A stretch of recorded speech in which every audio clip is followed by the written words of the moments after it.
Почитувани сограѓани, со одговорно и транспарентно работење, Социјалдемократскиот сојуз на Македонија за само 2,5 години владење го стави граѓанинот на прво место. Стоиме на дадениот збор, во изминатиот период спроведовме низа мерки и политики кои обезбедуваат зголемување на животниот стандард и намалени трошоци за граѓаните. Денес имаме пораст на просечната плата. Минималната плата е зголемена на историски највисоки 14.500 денари.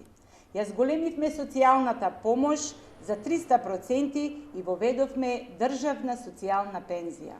Со новите измени на Законот за стечај обештетуваме дури 12.000 стечајци. Бележиме пораст на платите. Со субвенции го стимулираме порастот на платите за работниците во приватниот сектор. Исплативме 307 милиони евра на земјоделците за субвенции. Паралелно на ова, воведовме ефтина дневна тарифа на струјата. Со мерката Мој ДДВ овозможивме повеќе пари назад кај граѓаните.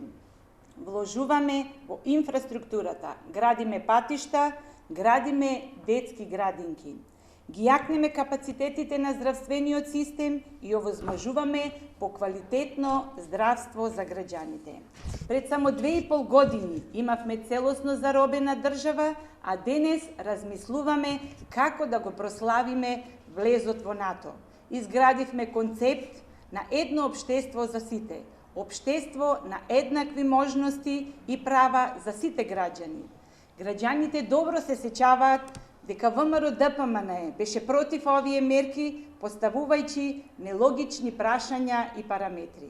Во недостиг на идеја, без визија и конкретна програма, нудат некаква си обнова. За каква обнова зборува Христијан Мицковски? За обнова на режим, за поделба на народот, за обнова со гипс, картони и жални врби, за обнова на криминал и странски сметки, за диктатура, за немање право на глас. Токму поради тоа, граѓаните на 12 април ќе гласаат за напредок, за развој и за интеграција. На 12 април граѓаните уште еднаш ќе потврдат дека државата е на прав пат.